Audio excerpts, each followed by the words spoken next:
Okay, there is John. John, do you want to test your mic? Sure.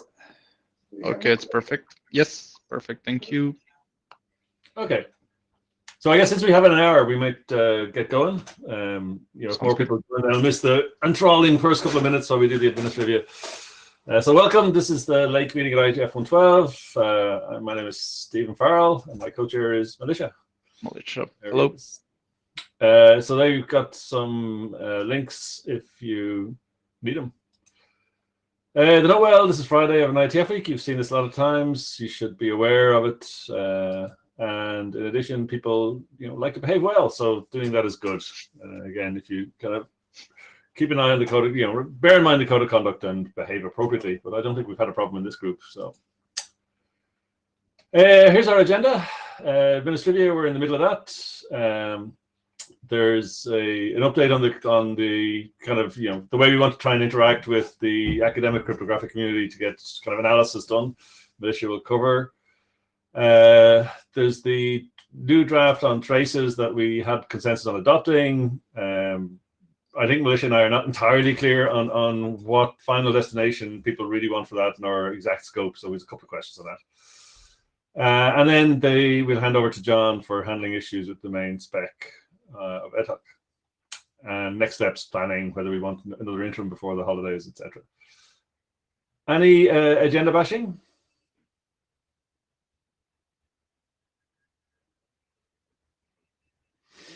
Take that as a no. We have a minute taker, thanks Timothy, and in Jabber, myself and Militia will keep an eye on that. So if you have audio issues, then you can feel free to type into Jabber, and we'll be able to bring your comment to the microphone.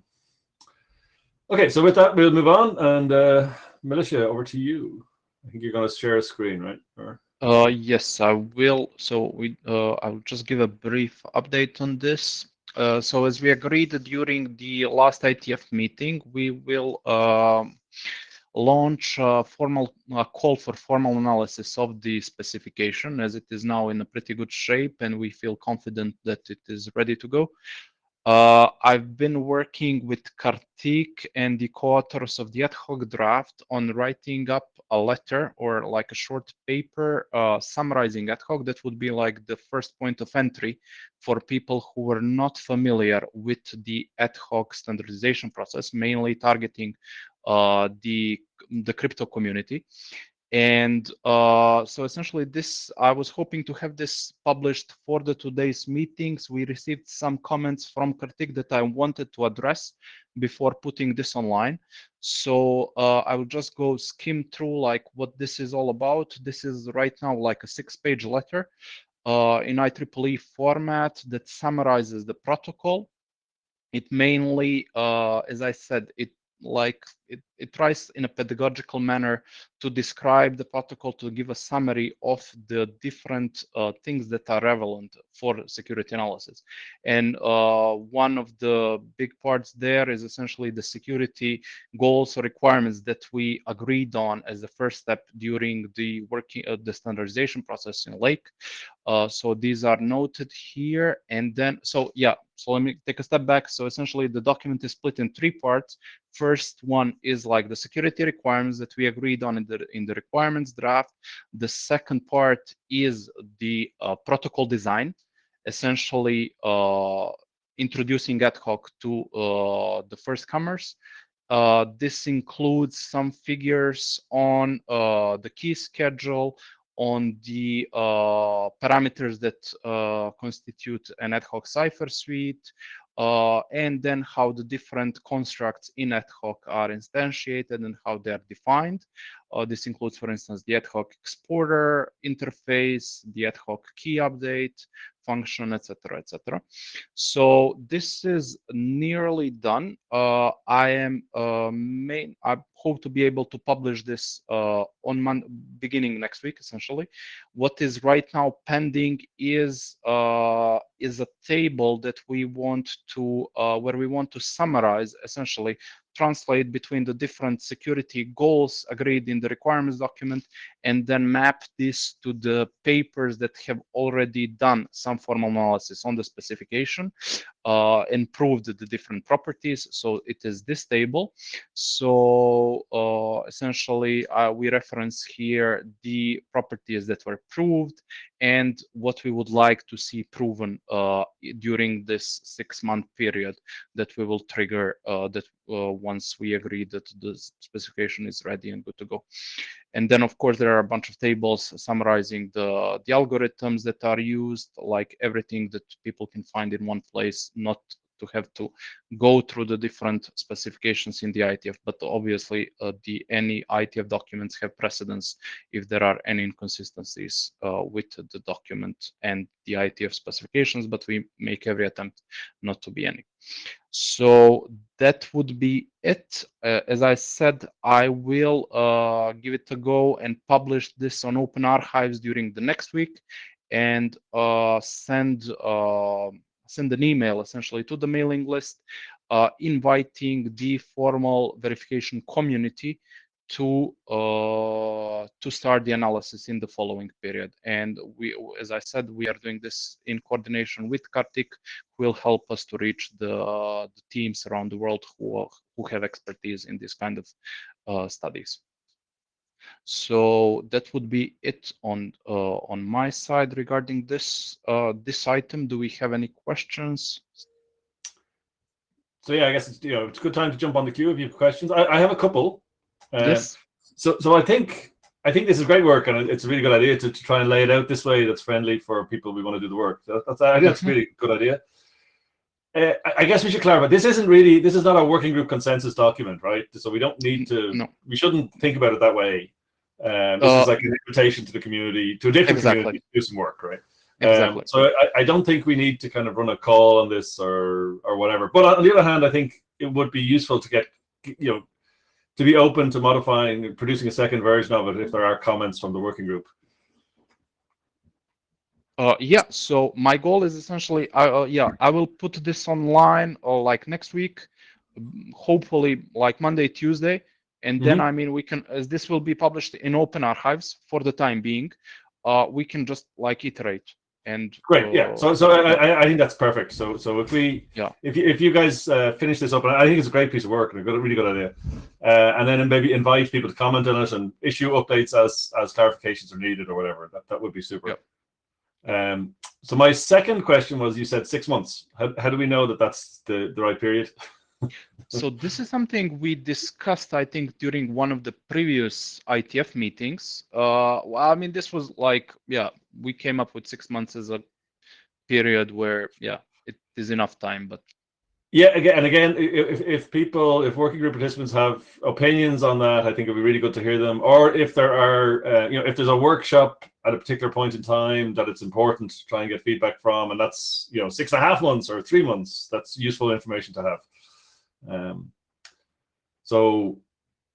mean, I guess as chairs, we'll put this out there, and the suggestion is that we'll kind of wait 6 months to see what happens as a default. Hopefully something happens and then we can stop waiting, but so I hope to get from Kartik like really actionable feedback from the different teams if anyone will start working on this, and as we'll try to reach out specifically to the different individuals. Yeah, great. So and Ben says in the chat that TLS and MLS have done that before, so that's fine. Those are my 2 questions, but again, fantastic idea and good bit of work, John.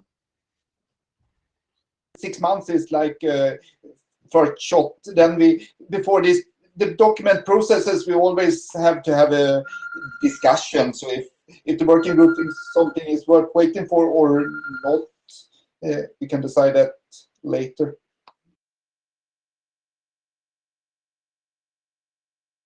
Okay, so everybody seems happy with 6 months. I assume everybody is happy with the idea of this document. It seems obviously a good idea to me anyway. But if anybody has any comments, now's a good time before we move on. Okay, so we look forward to seeing the link to that, Militia, when you think it's ready, and then people can comment on it, and off it'll go into the world.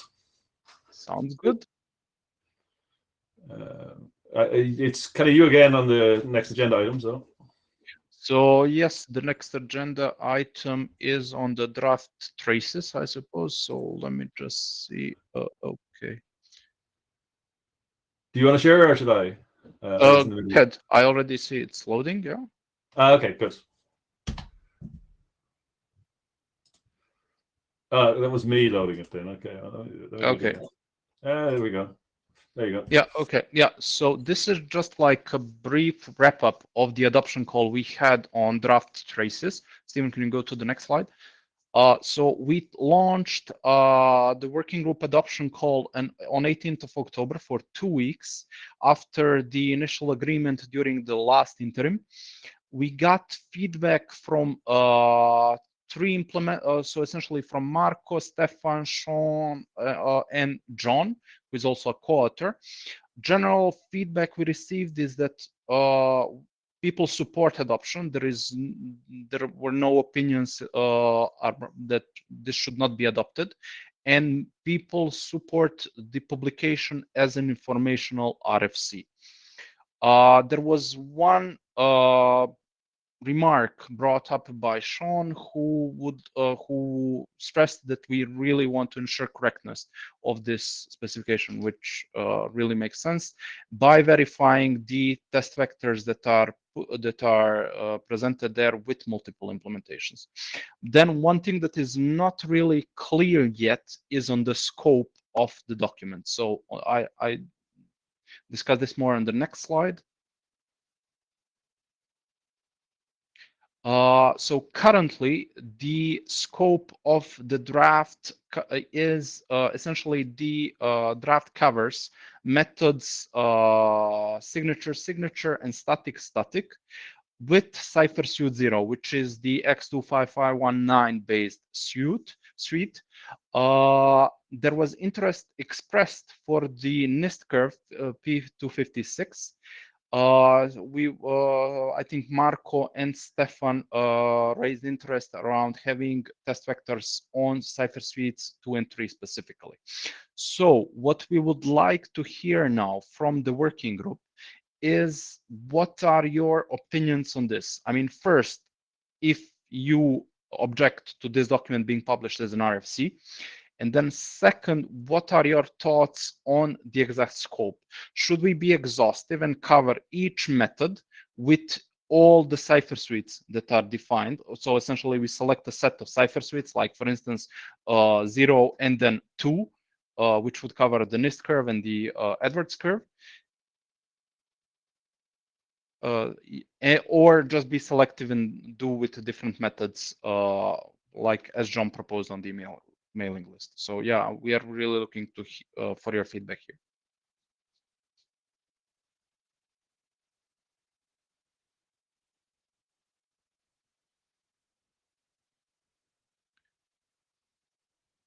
Do we have any comments on this?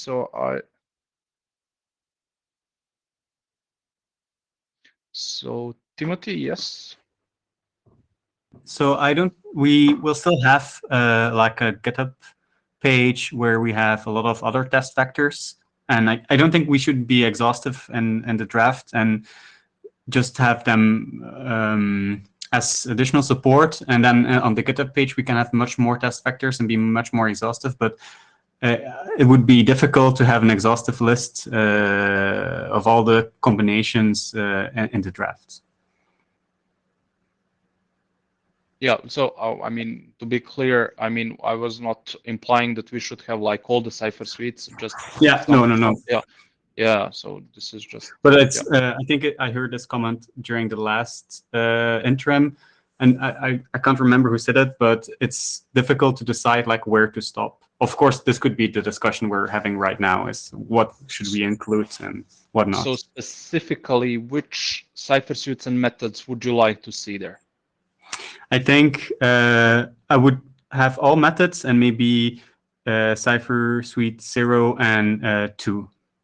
Okay, all methods, but does that mean each method which both Cypher Suite 0 and 2? Yeah. Okay, so okay, let's have that in the minutes then. Do we have any other opinions? John? My idea would be that we have a lot of test vectors, basically no limitation in JSON format on GitHub.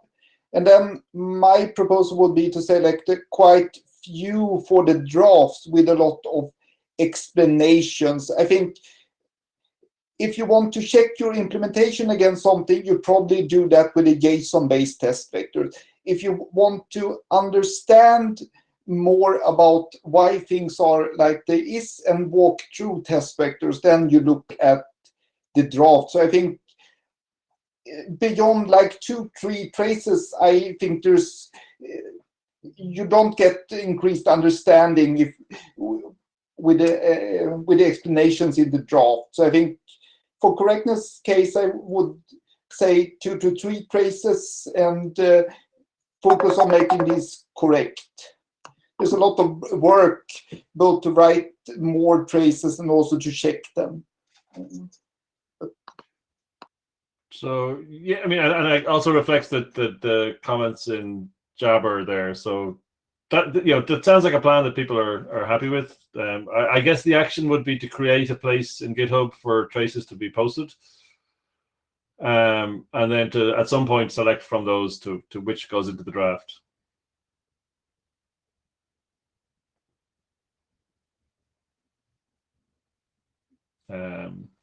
Stephen, there are already test vectors in GitHub. Oh, okay, good. Sorry. Pardon me. And some of them are in the traces draft.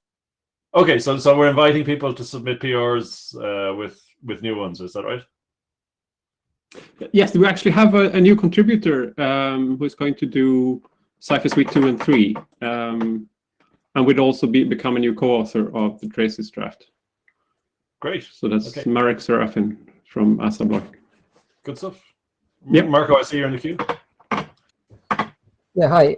For the draft, I personally find ideal a compromise between what Timothy said basically and what is in the slide now as selective. So basically methods 0 and 3 for both Cypher Suite 0 and 2. But yeah, just my preference. And I'm just reiterating what I wrote to the list a few weeks ago.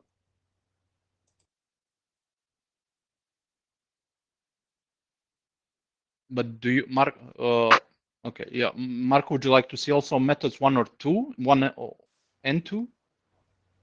I think 0 and 3 can be sufficient, at least for me. I can understand someone hoping for them too.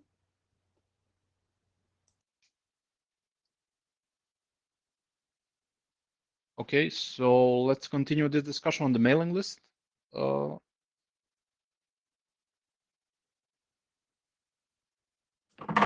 Okay, let's take an action on making a concrete proposal based on this input, and then get back to the mailing list with that. Great. Okay, we're only a couple of minutes behind time, so that's pretty good. So I think we're ready to move on to the next agenda, which is John, I guess. So John, do you want to hit the share slides button? So if you hit the piece of paper thing to the left of the join the queue button, or to the right of the join the queue button, then we can give you permission to control the slide deck yourself. I have already asked for. Oh, there it is. Yeah, I see it now. There you go. So, okay, so you're running the show. Yeah, so these are the next 3 items on the agenda. It's status, open issues, and also reviews. Thanks, Ben. So this, we have 5 minutes for the status. Just going through that quite quickly. All the changes from 08 to 11 was already discussed at the interim. We made an effort to try to do all technical changes until 11, so we could have up-to-date test vectors that we can implement. So there's changes to the key derivation, made a lot of simplification, also fixes. Then some changes and simplifications to the negotiation of cipher suites. Added the MAC length to the ciphers instead of relying on the cipher in the AAD. We made this combination of GY and ciphertext 2 to match this, to meet this 45-byte requirement.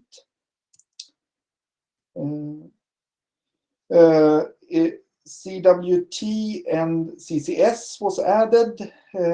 Support for these, they are named K CVT and K CCS to indicate that these are CBOR web token and CBOR claim set with a key inside them. They work like certificates. Made changes to the EAD type. There was quite a lot of restructuring and then quite a lot of fixes. So then 11 to 12, this was or has been done after the interim. There's basically clarifications. There's no technical changes that affected test vectors. So the COSI has sender parameters. We added a clarification that ad hoc does not use this, or I don't remember, but the exact language. But when you use the header parameters in ad hoc, they always identify the sender. Then there was a discussion of PQC. So it was added a clarification to the document that PQC chems could be added later to method 0. No technical change. This cannot be used straight away at the moment. Then a clarification that all COSI signatures are supported. The current plan is that the ad hoc supports all signatures from COSI. That includes hash-based, RSA, and walnut. I don't know if anybody wants to use them, but the plan is to support all future. There's some clarification about cipher suite. We made updates to the MTI section. This was based on the discussion in the interim. Basically, must support KID. For the other parameters that was to do, we just added that it's up to the implementation to support whatever they want. This aligns with the other parameters of this type. Then the COSI processing was moved to an appendix to shorten the body, and then there's some internal references that was fixed. Any questions on the status? Otherwise, we move to issues. Yeah, no hands. Then, according to the agenda, we have 50 minutes for issues. I think there's 12 left. So this is a short list of all the open issues, excluding test vectors and the reviews. We have done some minor cryptographic explanations, mainly by this paper we wrote that Malaysia presented, and also some comments from implementers. Clarify that this is actually a technical change. The MAC length must be at least 8 bytes. Clarified where compact representation is used. Added clarification that the nonce also provide a binding between the key update and the message that triggered the key update, or it can do that. And then an explanation why ad hoc is not using a running hash, and the reason for that is that that's not supported on many constrained platforms. A new issue on adding privacy consideration based on the Model T discussions. And the link here is a document by Jere Arco and Stephen Farrell. This would not be any technical changes, but considerations that if you use the same certificate to several servers or clients, they can work together and see that you connected to all of them. Then an issue 193 question about adding HPKE algorithm for method 0. As I said, there was a clarification that this could be done later. After that, there is a new draft in COSI that adds HPKE algorithms. There's the discussion in COSI whether this will just register a subset of algorithms or if it will support all future HPKE algorithms. And also a discussion whether this is the way to do key derivation in COSI in the future or if it's one way to do key derivation in the future. I think the only reason to do this now would be if COSI already now decides that HPKE is how we will use PQC chems in the future, then it would be worth adding. And this would not be, it will not change any of the current methods or test vectors. It would be GX and GY. You would put a different byte string in these when you use a PQC chem. But currently that is not specified. That will require some new draft in the future. That's probably the best thing to do with a new cipher set.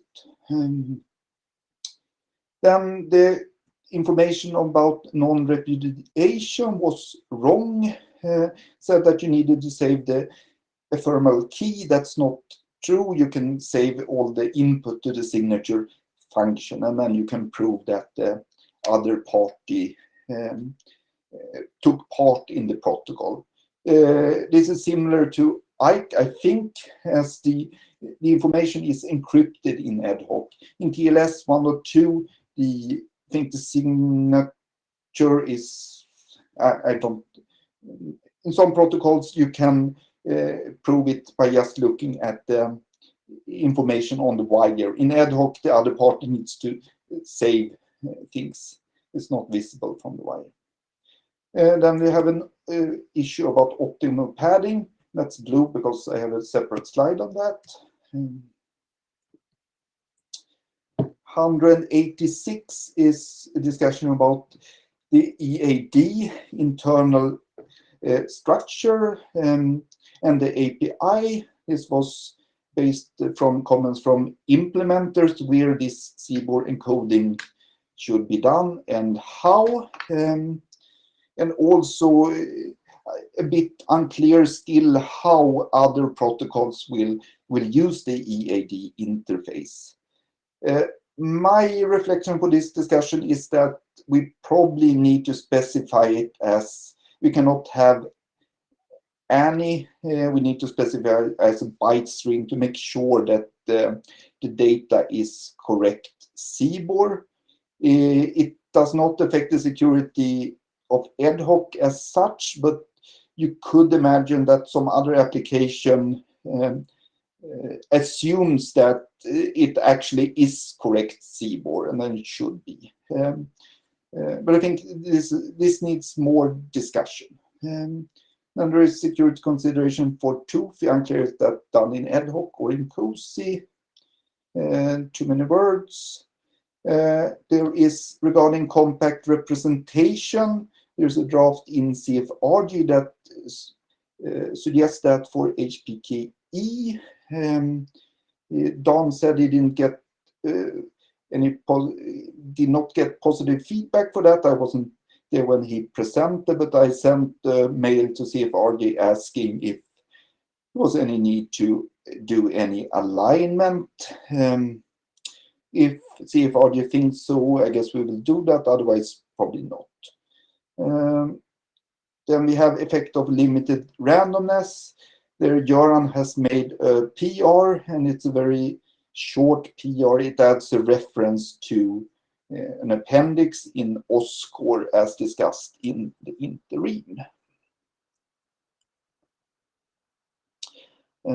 See, then we have here's a slide about optimal padding.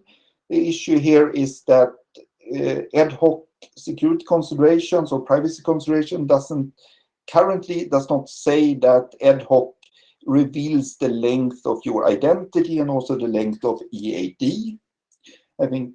And there is an PR that I have written, 190, that adds security consideration for this, and it also adds a padding mechanism. TLS and ICE has padding mechanisms for this. Unclear how much they are used, but my proposal would be that we add this as an optional feature. You don't have to implement it if you don't want, but we can. And padding would not be needed for several of the identities. You can choose a fixed length identifier instead. But I think this is a useful feature to have, and it doesn't affect anything else. If you don't implement it, you can ignore it. Would be any comments on this before we move on to test vectors?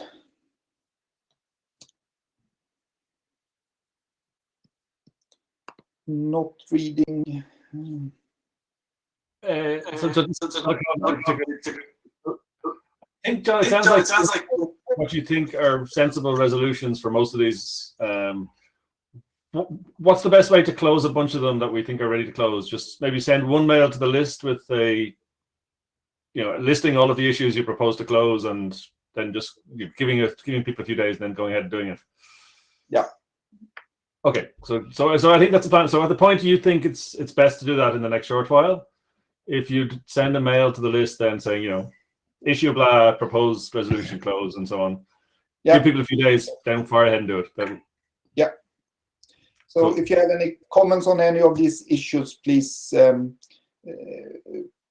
please be active on GitHub or send an email to the list, of course.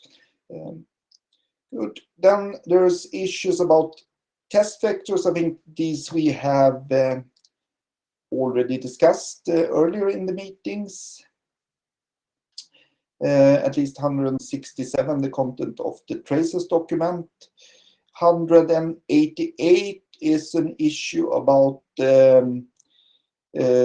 it says missing suits are, but what is proposed is to have a list of supported cipher suites, both in the initiator and the responder.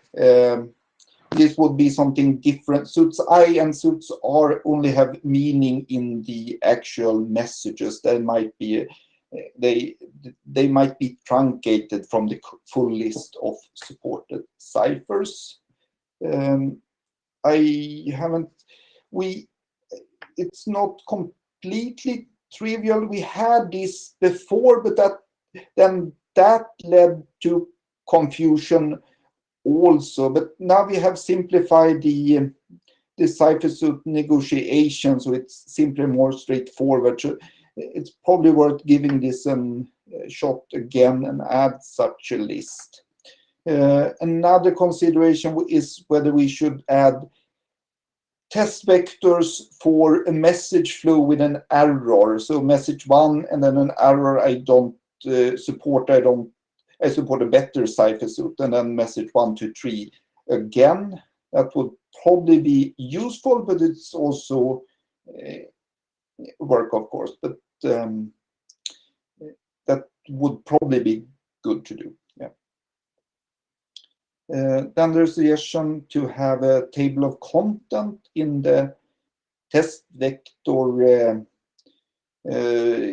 document. I don't know if it was for the traces but it should definitely be there for the JSON test vectors. There are, I don't know, probably more than 10 test vectors, and there's no information what's in them. So unless you look at the source code, so there a table illustrating that is definitely very needed, and I think we will add that.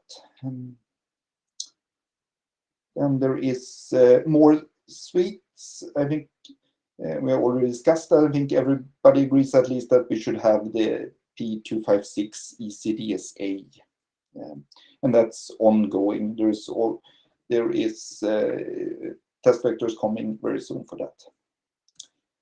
I think this is the general issue about test vectors additions. 10 of the 12 things are done here. Might need to update this, but you should also have real certificates. Right now, they're just a sequence 0, 1, 2, 3, 4, 5.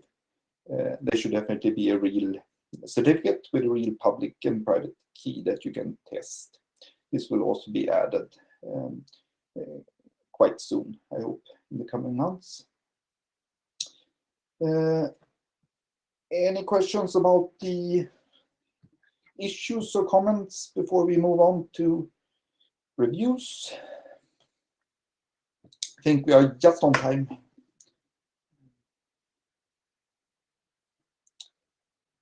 No.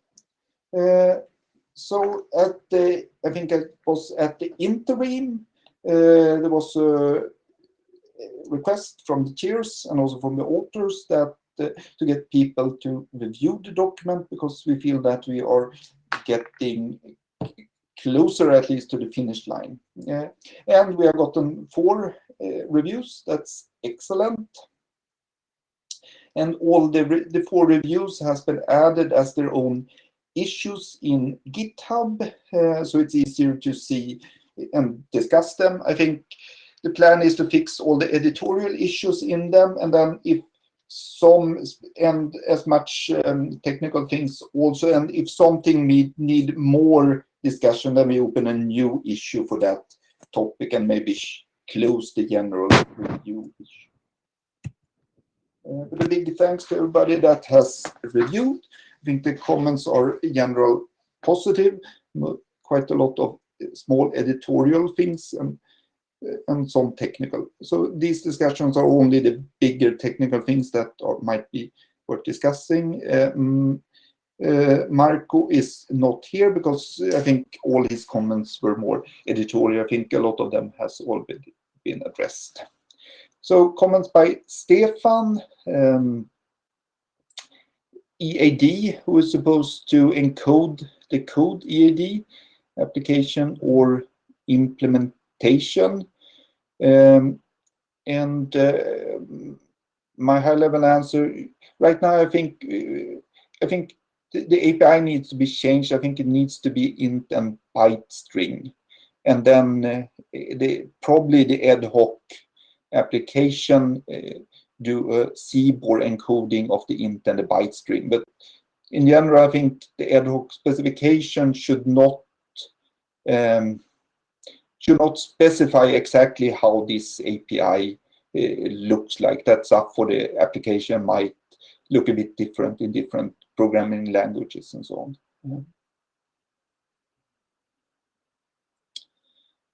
on. Then error handling, Stefan asked why a success error is needed. He doesn't see a use for one. He says he does a lot of logging, but he doesn't have a use. So success was a suggestion from IoT Ops. I think that was one of the clearest suggestions they had. I think if you don't want to use the success or don't want to implement the success, it's optional to implement also. So I think if you don't want to use it, you don't have to. But it was a strong suggestion from IoT Ops. My suggestion should be that we keep it in as optional. I don't really have any answer on when or exactly how you would want to use it.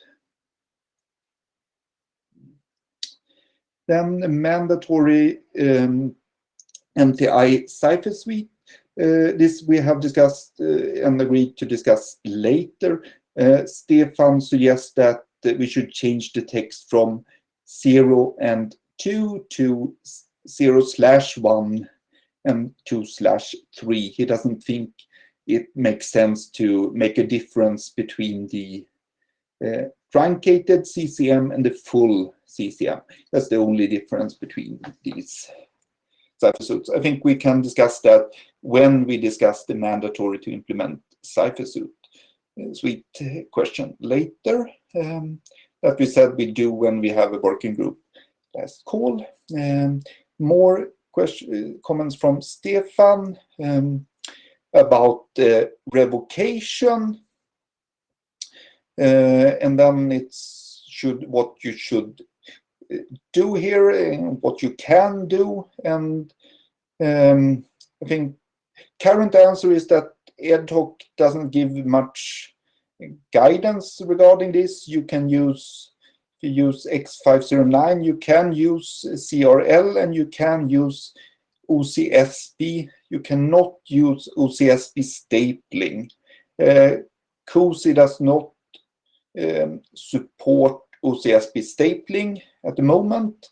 If somebody wants OCSP stapling, that was, for example, suggested by DKG during the COSI meeting, that might be a good idea to have it must staple, then we would either have to introduce it in COSI or in ad hoc would be possible. But you need to have some standardized way of transporting the OCSP information.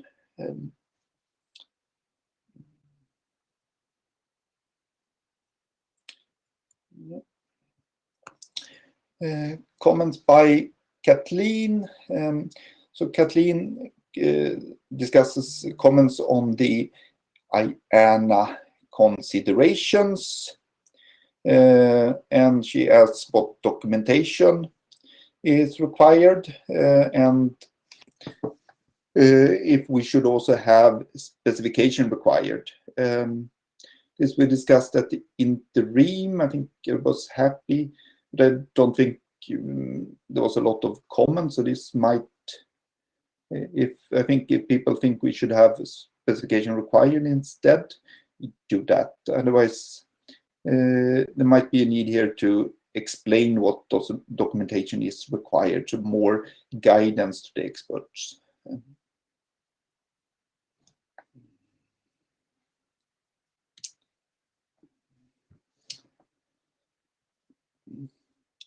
And are there any questions in the chat? I have not been following that. I guess you tell me if there is. There's some discussion about P256 versus 25519, and I guess the upshot, hopefully, is that I don't know, DKG, if you want to speak to it now, that's probably a good moment. If you can send audio. Hi there. I think I can send audio. Yeah, I was just suggesting that having too many options leaves implementers in a position of having to make decisions that they generally don't know how to make. So the clearer we can give guidance, the better. It sounds from the discussion on the chat that the strongest reason for including P256 and ECDSA is hardware implementations or constrained devices that want to, that have a hardware constraint. And so maybe we could just add some guidance to the document that says, use 255.19 unless pre-existing hardware constraints force you into using ECDSA or something like that. Just as a way to, the more guidance we can give to implementers so that they don't feel like they're making choices they don't understand, the better. And having a clear reason to choose one or the other is the right way to go. Yeah, I think there are already something similar to what you suggest that was suggested by Stephen Farrell, but I think some more guidance might be good. Might also be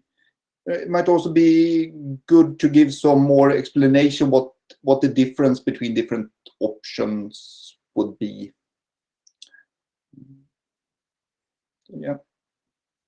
Guidance that explains the difference is fine, but guidance that just tells a lazy implementer what to do is probably better, because the folks in this group are going to understand the situation better than the average implementer. I think that would be some default choices. If you're lazy, would be a good addition. I think. Let's try to add that. So moving on to Stephen's comments.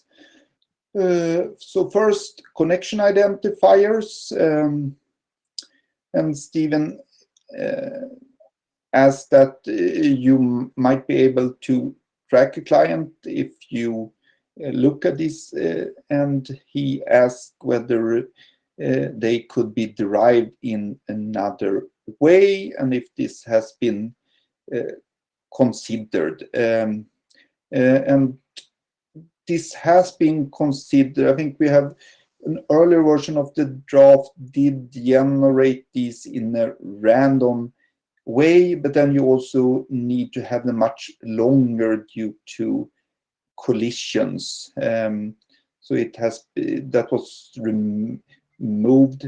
Right now it's up to the client and initiator and responder to choose them in any way that party wants. So you can implement any way, but they're not hidden in any way. They're sending clear text. Do you want to add anything, Stephen?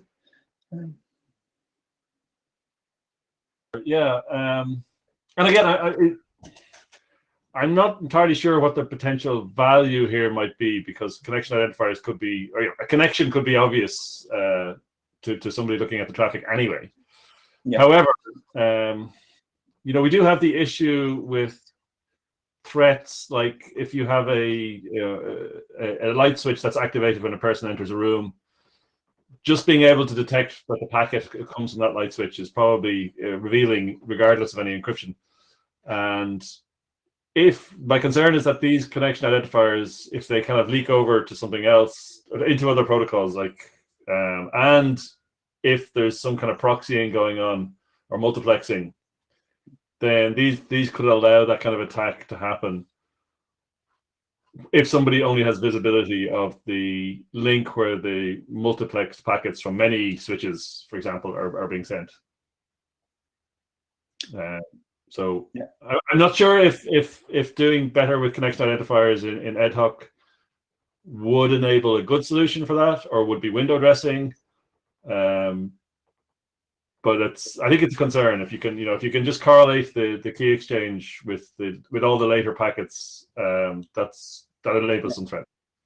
Yeah, right now the idea is to use the same identifier in ad hoc as in OSCORE. So you would be able to see that it's the same client sending these things. Typically, you would be able to do that anyway from the lower layers. But, I don't know, two options here. Maybe there are more guidance or considerations to add, and maybe there's something smart we can do technically. Would be happy to see any contribution on that. But and I think the answer probably also depends on how likely we think a configuration would be where changing makes a difference. So as you say, if you can always tell from a MAC address which packets come from which light switch, yeah, changing the connection ID wouldn't make much difference. But if we do think that links on which packets will be multiplexed from many devices will be common, then the connection identifier would be what's allowing an attacker to identify the traffic as being from one specific source. Yeah. And that seems undesirable, but but I personally just don't know what the common topologies for deployments might be like. No, I guess a common deployment would be that you it's very visible and you don't really change who you talk to, and you stay in the home where you were deployed or the industry where you were deployed. But it might not be. I think there's definitely would be good with some more consideration to spell out that if you use the same connection identifier in different places, for example, you can be tracked, and then the simple solution would be to run ad hoc again if you change, like if you change your access network, for example, and negotiate a new connection identifier. Then you cannot trace the client between these two networks. Yeah, that's true, and definitely worth pointing out. I guess though, I have heard a number of times people saying that they only want to do the expensive protocol like ad hoc very rarely, and that might be just when you unbox a device or after a power cut or something. So it's a concern. Again, maybe if it doesn't resonate with people, that's fine. If people think it's worth addressing one way or another, that's also fine.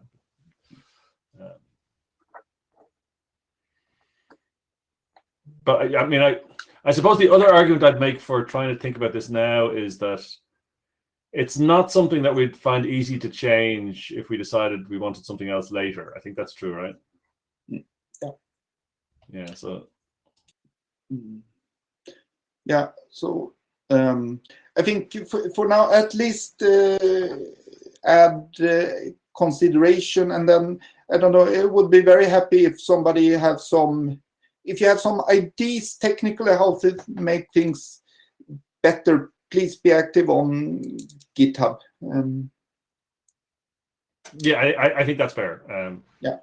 Personally, I mean, I think when I was looking at this, I thought you could maybe come up with a scheme where you send an identifier in the first message, and then have a way of deriving a more stable identifier from that, but that you only need this visible identifier in one single message, and the rest of them could be derived. I think that should be possible to do it, but yes, having a concrete proposal seems an entirely reasonable request.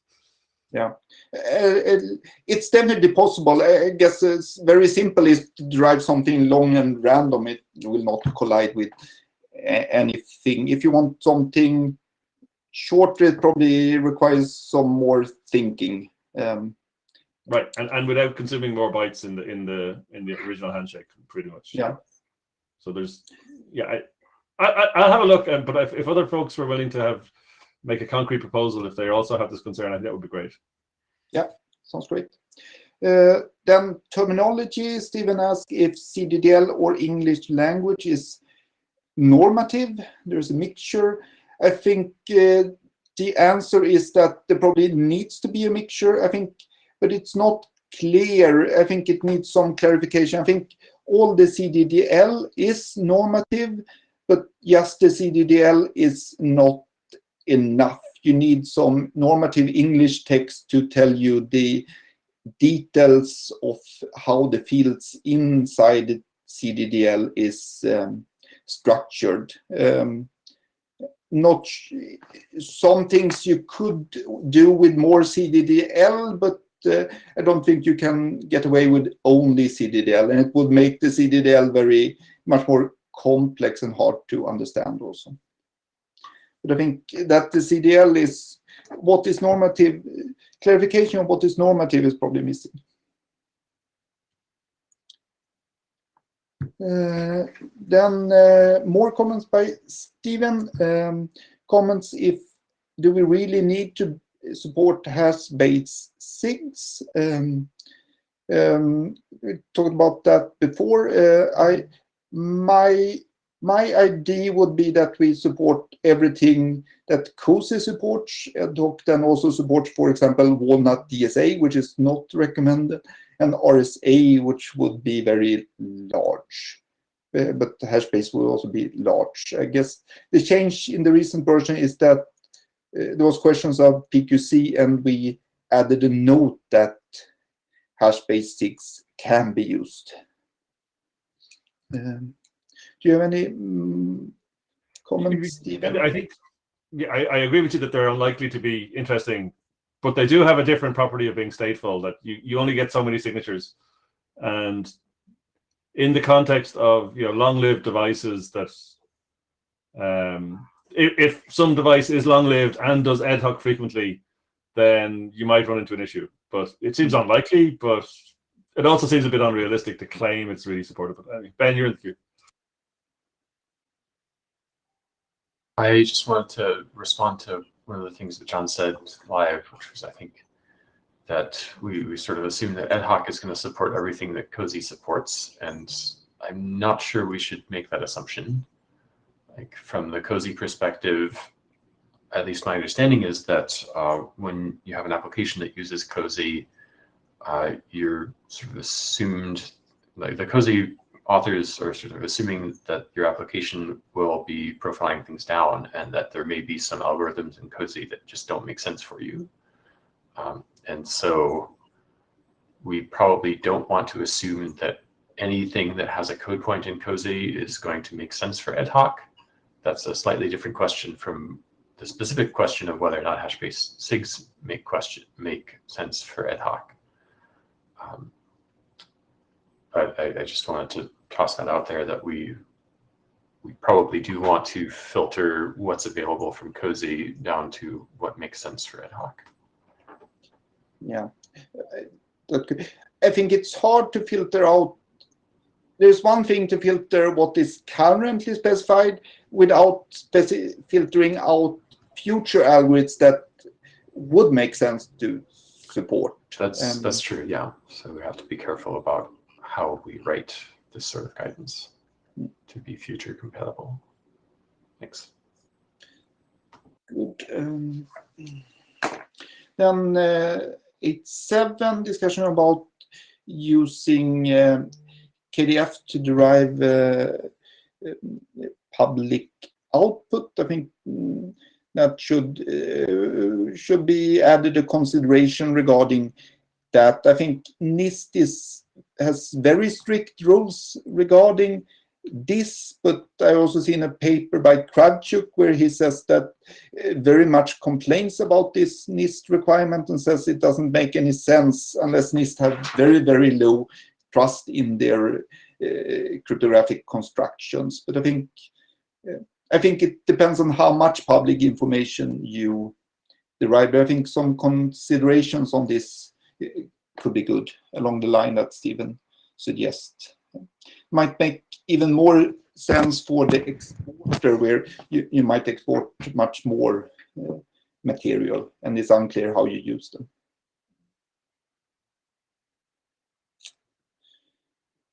I think that was the last slide. I think I'm out of time also.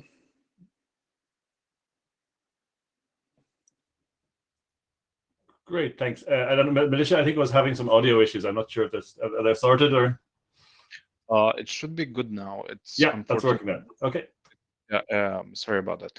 But yeah, thank you, John. So we only have 3 minutes to go. So let's maybe just briefly discuss the next step, Stephen. I guess having an interim in the next couple of weeks before the Christmas holidays would make sense. Does the group have opinion on this? Yeah, so that, I think opinions on that would be welcome also, but I'm assuming the answer will probably be yes, because people always like interims. But I think also to be useful to get opinions from those who are not authors about whether they think we should begin to think about a working group last call. Because I know the authors are keen that we start doing along that line. So I'd be keen to have input from other participants on the now or on the working group list, as to where they think we should be heading towards working group last call soon. Because we are getting close, I think, so. Yeah, and based on the reviews that we received, it seemed as we could do such a thing, right? I mean, we did not receive only editorial issues, but not only substantial changes. Sure, but now we did have to wring promises to do reviews out of people at the last interim, though, so we kind of semi-forced them a bit, but that's okay. Again, if there's other people who haven't expressed an opinion yet about how close they think we should be to the working group last call, that would be useful input. I know the authors and the team essentially behind that are keen that we start a working group last call soon. So if you have opinions, now's a good time, or on the mailing list if now is not a good time for you.